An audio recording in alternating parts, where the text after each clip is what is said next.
Solar sector का एक ऐसा हिडन स्टॉक जिसके लेटेस्ट क्वार्टर में रेवेन्यू में 134% और प्रॉफिट में 124% का जंप देखने को मिला है। देखिए 2030 तक भारत रिन्यूएबल एनर्जी में वर्ल्ड लीडर बनना चाहता है और सोलर पैनल्स की डिमांड भी बहुत ही तेजी से बढ़ रही है, जिसका डायरेक्टली फायदा इसी कंपनी को होना है। ये कंपनी सिर्फ सोलर पैनल्स ही नहीं बल्कि पूरा ईपीसी प्रोजेक्ट एग्जीक्यूट करती है और इस वीडियो के एंड में मैं आपको बताऊंगा इस कंपनी का सबसे बड़ा रिस्क जो 90% लोग इग्नोर करते हैं। तो स्वागत है आपका 100 डेज 100 हिडन स्टॉक्स की सीरीज में डे 2 वारी रिन्यूएबल। तो आइए चलते हैं कंप्यूटर की स्क्रीन पर और इस कंपनी के बारे में डिटेल में समझते हैं। तो देखिए कंपनी की शुरुआत 1999 में हुई थी और ये वारी ग्रुप की एक कंपनी है। अब यहाँ देखें तो कंपनी के पास largest solar panel manufacturing capacity है 12 गीगावाट की चिखली में, जो कि गुजरात में आता है। कंपनी सोलर पैनल के साथ ईपीसी का बिजनेस भी करती है, जिसमें ये ईपीसी ऑर्डर को पूरी तरह से एग्जीक्यूट करती है, जिसमें solar products, water pump, strengthened module, solar thermal solution, ये सारी चीजें ये प्रोवाइड करती है। अब कंपनी का रेवेन्यू जो है वो 98% रेवेन्यू ईपीसी की जनरेशन से आता है, बाकी 2% कंपनी अलग सोर्स से जनरेट करती है। अप्रैल 25 में कंपनी स्टॉक मार्केट में लिस्ट हुई थी।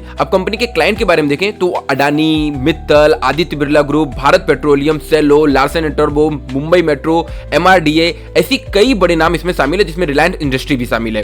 कंपनी के पास 1400 से ज्यादा ऑथराइज्ड सेल पॉइंट्स हैं पूरे ऑल ओवर इंडिया में और इनके पास 13 स्टेट्स में इनके कमिश्नर प्रोजेक्ट चल रहे हैं, जिसका रेवेन्यू इनको डायरेक्टली मिल रहा है। अब यहाँ पे देखो जो कंपनी के जो प्रोजेक्ट एग्जीक्यूशन चल रहे हैं वो राजस्थान, एमपी, तमिलनाडु, आंध्र प्रदेश, गुजरात और छत्तीसगढ़ के मतलब अलग अलग स्टेट्स में यहाँ पे चल रहे हैं। साथ में कंपनी ने जून 25 में एक एमओयू भी साइन किया है ईपीसी सोलर पावर प्रोजेक्ट को लेकर, जिसकी कैपेसिटी 100 मेगावाट की है। अब कंपनी का अगर हम ऑर्डर बुक देखें तो वो FY 26 तक 3155 मेगावाट था, जो 9 से 12 महीनों में कंप्लीट होने की पॉसिबिलिटी है। अब इनकी मैन्युफैक्चरिंग फैसिलिटी देखें तो ये महाराष्ट्र में लोकेटेड है, जिसकी कैपेसिटी 12 गीगावाट की है। साथ में 5.4 गीगावाट की सेल कैपेसिटी भी है। कंपनी नेशनल के साथ इंटरनेशनल ऑपरेशन भी एग्जीक्यूट करती है और 68 कंट्रीज में इनकी प्रेजेंस है। कंपनी का जो मेन फोकस है वो ईपीसी पे, क्योंकि इनका मोस्ट ऑफ रेवेन्यू ईपीसी से ही जनरेट होता है। अब कंपनी के फाइनेंशियल भी देख लेते हैं तो कंपनी का जो मार्केट कैप है वो 8,914 करोड़ का है और इसकी करंट मार्केट प्राइस 854 के आसपास चल रही है। इसने 1358 रुपए का हाई लगाया और 732 रुपए का लो लगाया है। ठीक है, मतलब अपने लो के आसपास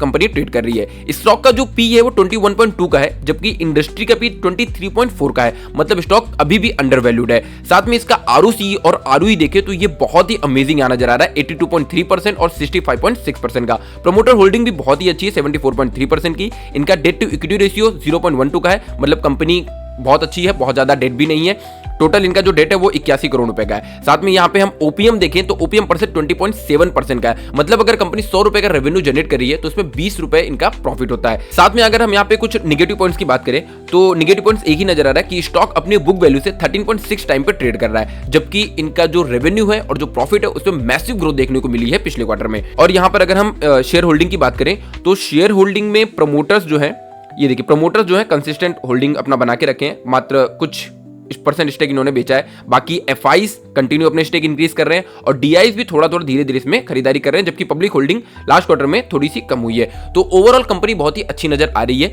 ये अपनी वॉच लिस्ट में हम ऐड कर सकते हैं। तो बात करते हैं रिस्क की, जो वीडियो की स्टार्टिंग में ही मैंने बताया था कि इस कंपनी में एक सबसे बड़ा रिस्क है। तो रिस्क ये है कि जो सोलर कंपनीज होती है उनकी वैल्यूएशन कभी कभी बहुत ज्यादा बढ़ जाती है। इसके पीछे रीजन बहुत सारे हैं, जैसे कि सरकार ने अपनी कोई पॉलिसी में चेंजेस ला दी, या ईपीसी के दाम बढ़ गए, या फिर उनकी डिलीवरी जो है या जो ऑर्डर्स हैं वो एग्जीक्यूट प्रॉपर टाइम पे नहीं हो पाए, तो इनकी जो वैल्यूएशन है वो काफी ज्यादा बढ़ जाती है। इसलिए इसमें इन्वेस्ट करने से पहले किसी फाइनेंशियल एडवाइजर की एडवाइस लेनी चाहिए, या तो अपनी रिसर्च एक बार करनी चाहिए कि उस समय जब आप इस कंपनी में इन्वेस्ट कर रहे हो तो ये कंपनी अच्छी है या आगे चल के अच्छा रिटर्न दे सकती है। तो ये था 100 डेज 100 हिडन स्टॉक्स की सीरीज का डे 2 वारी रिन्यूएबल्स। अब आगे आने वाले दिनों में मैं 98 और हिडन स्टॉक्स के बारे में आपको बताने वाला हूं, इसलिए चैनल को सब्सक्राइब जरूर करना ताकि ये सारी सीरीज आपसे मिस ना हो जाए। और अगर वीडियो पसंद आई हो तो लाइक करना और अपने फ्रेंड के साथ जरूर शेयर करना।